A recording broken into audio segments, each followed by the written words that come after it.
Hello everyone, welcome back to my channel. My name is Katie, I'm the Introverted Reader.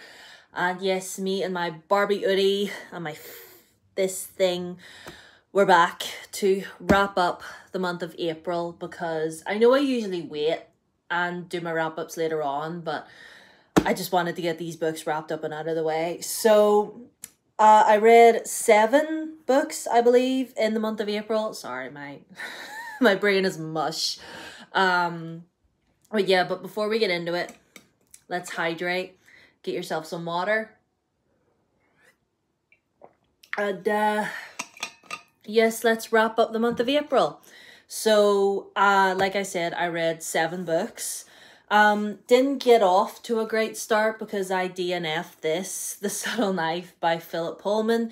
You guys know that Northern Lights was the book club pick for March, right? Yes, for March. Yes, that was the month that happened before April. So yeah, and then I read this and it was not good.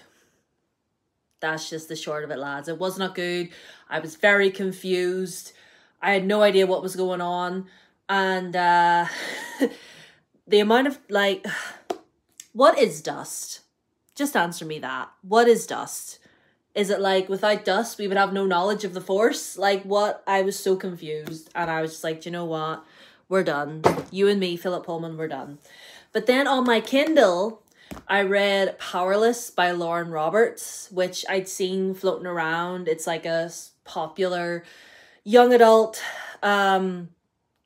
fantasy with some romance that's floating around, and it does give very like old school young adult, you know, that we all read way back when. You know, we live in a world where everybody has like superpowers and our main character doesn't have any. She can't let anybody know because if anybody were to find out, she would be donezo. And then the love interest, the prince, she meets him after stealing from him, and then he gets into a fight and she sort of steps in and helps him out, and then through that happening, she ends up getting drafted into like these trials that are going on. So it's kind of like a Hunger Games, Last Man Standing sort of situation. And the romance, I was really loving the romance in Powerless, if I'm being honest with you. And the ending of this book, oof.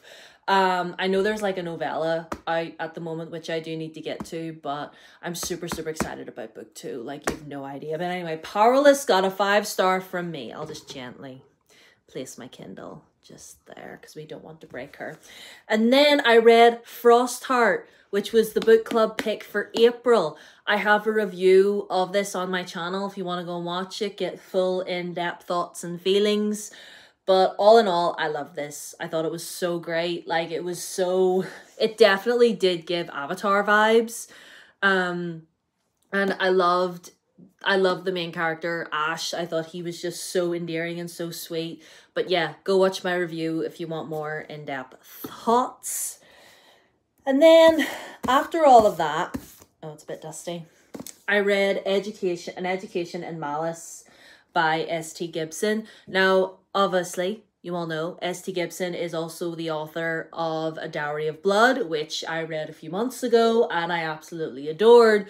One of the most beautifully written books I've ever read ever. This one I was excited about.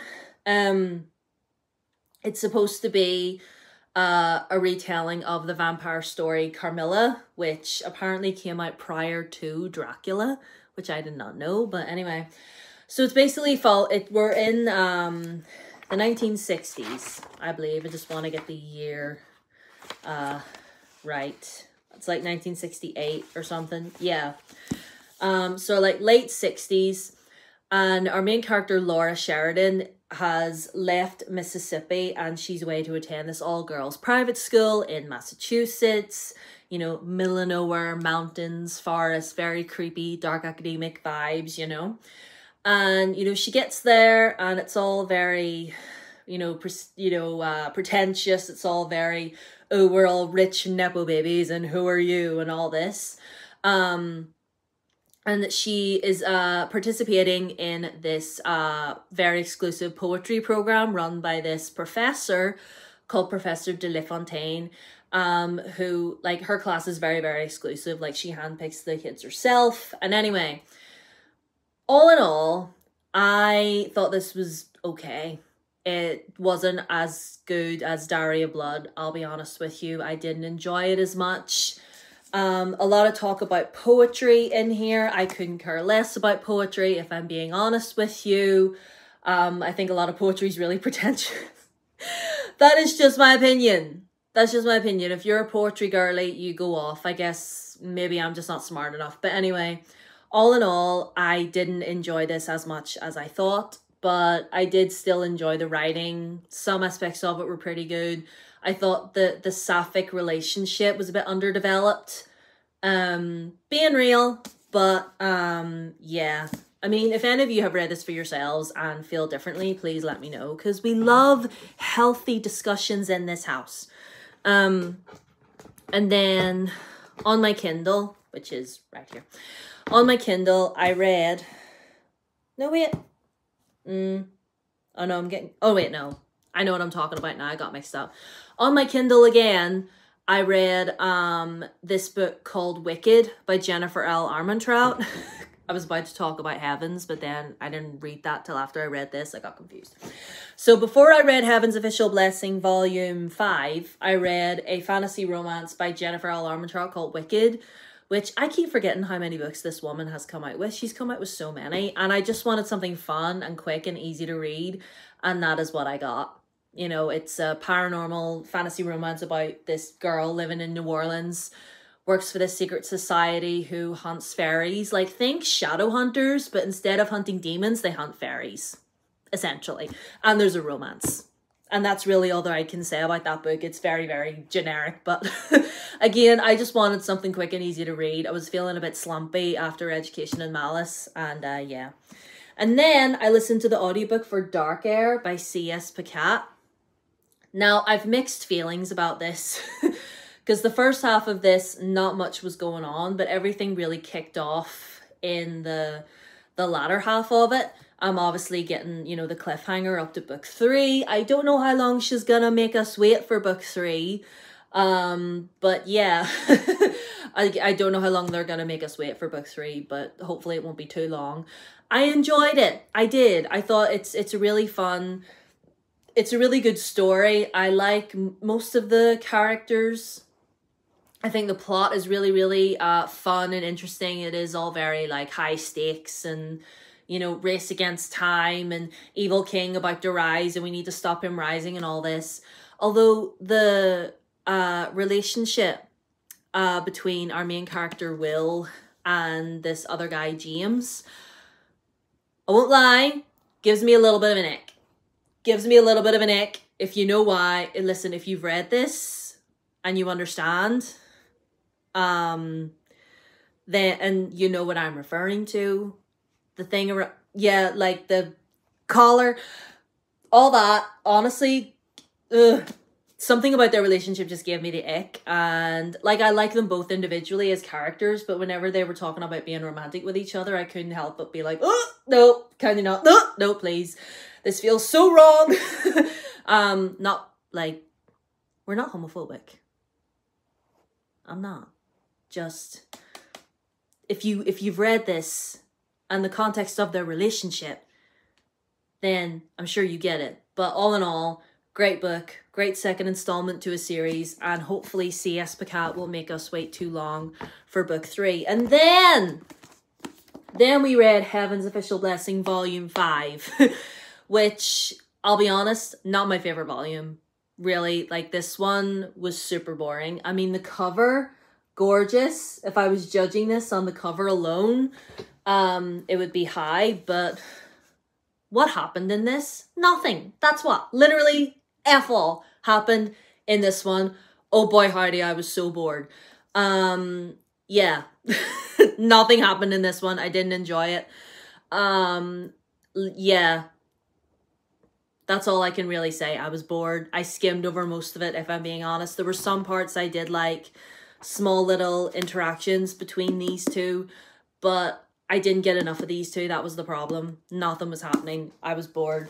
And I'm really sorry about that, because I was enjoying this, even though I did have some issues with the writing styles and everything. I was still enjoying it, but this particular volume just was not it, sis. Just was not it. And then the last book we read was this one. And I'm not going to talk about it because it's under an imprint that is under St. Martin's Press, and we're not talking about them right now. If you want to know why, do your own research, but I read it. Anyway, so those are all the books that we consumed in the month of April. We got one DNF, but that's fine. Like, you're allowed to DNF. So this is all we got. This is the damage that was done. I'm actually really proud of myself for all the reading that I did in April, because I get worried whenever I DNF something, because it's like, oh, then what does that mean for the rest of this month? But listen, I'm happy, and I'm so glad to finally wrap all these up and get them back on the shelf where they belong, because I leave all the books that I've read on my desk ready to like get the video rolling, so I can have them just here, so I'm not out looking for them when I'm wrapping up. So I can put all these away now. So that's great. So yeah, May the 1st tomorrow, which is wild. So let me know what books you consumed in the month of April. Did you DNF anything? Discover any new favorites? Let me know. And yes, that is all. Socials down below as always. Twitter, Instagram, TikTok. Subscribe if you haven't already. Ring the bell.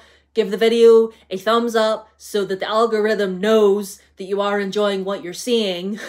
And I will see you for the TBR on Saturday.